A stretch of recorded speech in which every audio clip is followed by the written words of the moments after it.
Thank you, everybody, for joining us. My name's Matt Rousu. I'm professor of economics at Susquehanna University. Thrilled that you're joining us for economic lessons from the movies. Today, we're looking at the movie Up, and I'm excited to be joined by Dirk Mateer. Dirk, thanks for being here today.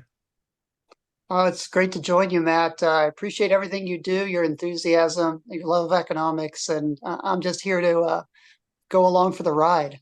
Oh, no, you're going to be given some great insights. Short introduction. Dirk Mateer is, without exaggerating, one of the top economics professors in the world in terms of teaching economics.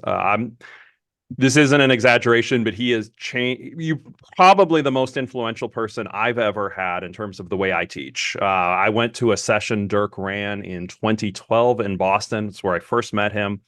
And I thought I was a pretty good teacher. And quite frankly, I was a pretty good teacher, but taught me a number of things about a number of ways to be more innovative about pacing, about integrating pop culture, and really, I thought, helped me hone my craft. So I owe Dirk a debt that he probably didn't know I owed him. But currently a professor in the politics, philosophy, and economics program at the University of Texas at Austin. Did I get the name right, Dirk? You got it close enough. It's the PPE program. I'm the director of that, and that's beautiful introduction is really just a testament to all the people I've met throughout my life who have shared their ideas with me, and I share them with others. And so I'm super excited about sharing this time with Matt, so that we can talk about economics and pop culture and just have a good chat. Yeah, and without further ado, we have a clip from the movie Up. We're going to show that, and then we will be back to share our insights. Only, I just don't know how I'm going to get to Paradise Falls.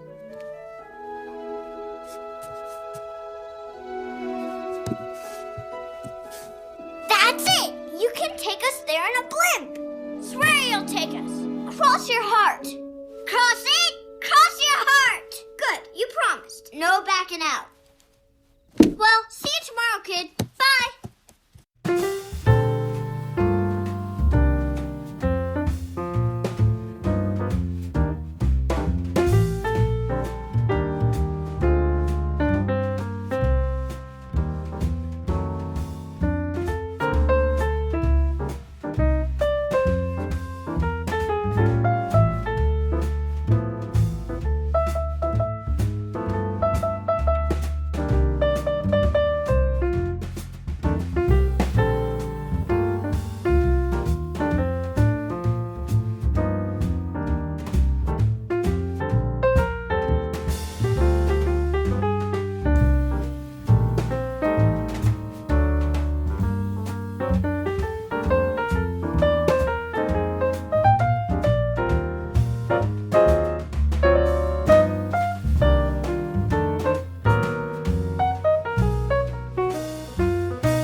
Okay, powerful clip.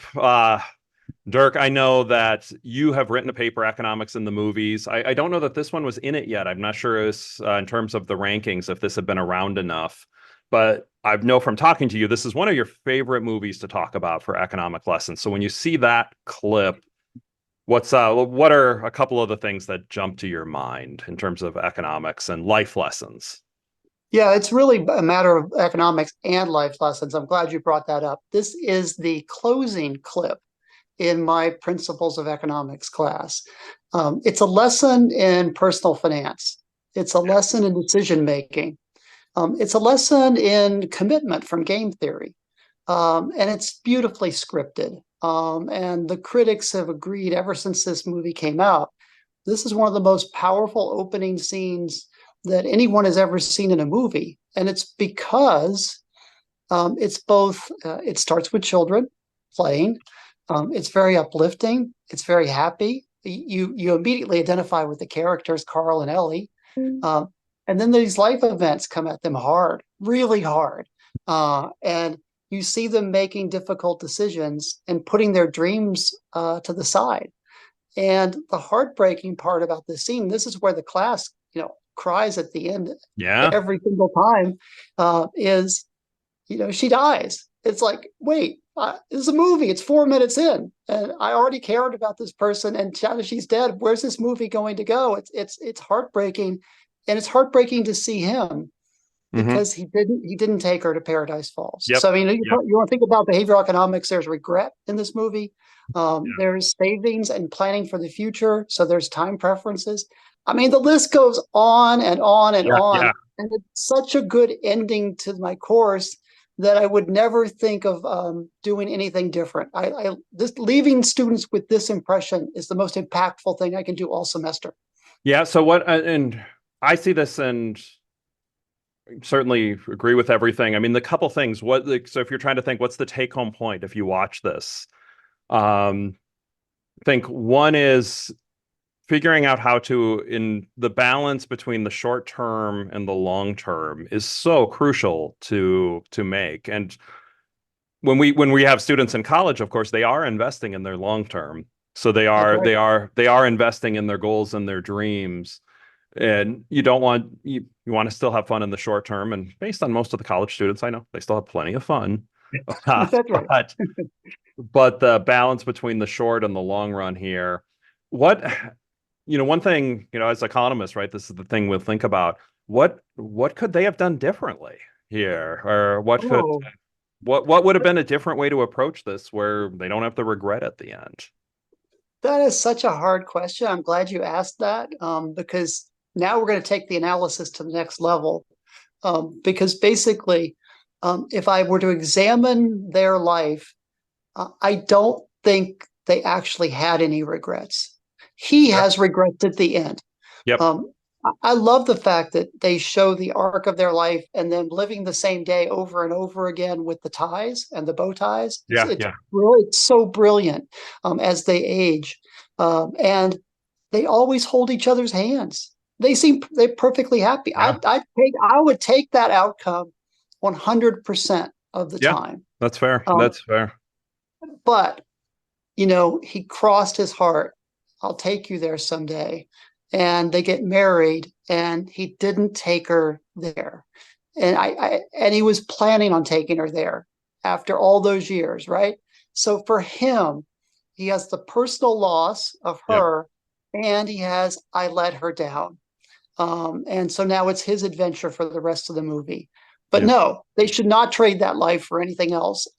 Could they have put the money into something other than the Paradise Falls jar? Yeah, they could have. At least they could have Yeah. earned some interest on it, or invested in stocks or bonds, or we can go down that road if you want, Matt. But I think their hearts were in the right place, and they were trying to do right by their decisions. Yeah, I think you're right. I mean, at the end, they certainly seemed to be happy and lived a life, and plans can change, right? I mean, would they really have Yeah. going at age 50 think going to Paradise Falls? I mean, my guess is it would have been a pretty big letdown by that point in time. They built it up so much. Yeah, two things. One, objectively, I think we all could agree on is, yeah, the money could have been put into earning interest in some sort of a savings account or a CD at the minimum, or perhaps into a stock market. Or if you want to go a little further, if that really was the dream and they weren't happy, and like he had really failed, then you start to talk about, I think, commitment devices. Like, do you put this into a Roth IRA and just throw it into S&P 500 tracking stocks, which is, the have earned pretty decent interest, and by just throwing it in a jar, you're not getting that, and there's a pretty big penalty on taking it out. I think you could make an argument if, yeah, maybe they should have done that. Objectively, the one thing I could say, okay, they really should have done this one thing different, is try to earn some interest on the money. But yeah, I think that's right. But I also think that that would probably be unfairly harsh on them. Sure. I've read surveys about how 90% of people have some sort of emergency fund. They had an emergency fund, and they experienced a bunch of emergencies, and Sure. the worst of which was their roof, right? So they had the funds to be able to take care of those things, which were more important in the short run. Yeah. And in fact, they weren't thinking about the trade-off between fixing the roof or fixing the tire, and Paradise Falls. They're just like, yeah, sure. And they were like, yeah, I'm glad we have this money here for this purpose. So, we can get all nerdy on them, but I'm not going to blame them for that. Yeah, I mean, blame is a strong word, but that's a pretty good point. If you look through most financial experts, and what they would say first is make sure you do have an emergency fund. And they had one. Because they had one, they got to keep on living the life that you noted. I would say correctly that they had a wonderful life, and it wasn't disrupted too badly. I also like to point out that I don't think they were getting paid a lot in their jobs. They did a lot of the work on their own house. Yeah. The old house they had got bypassed later in the film by the advancement of society around them. Yeah.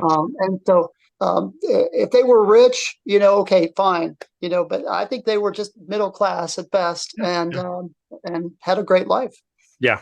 And the other part about the life part, if they had really wanted it, they didn't have kids, clearly, as we see through there. There were ways they could have worked an extra 5 or 10 hours a week and probably saved up the money pretty quickly if they had wanted to. The fact that they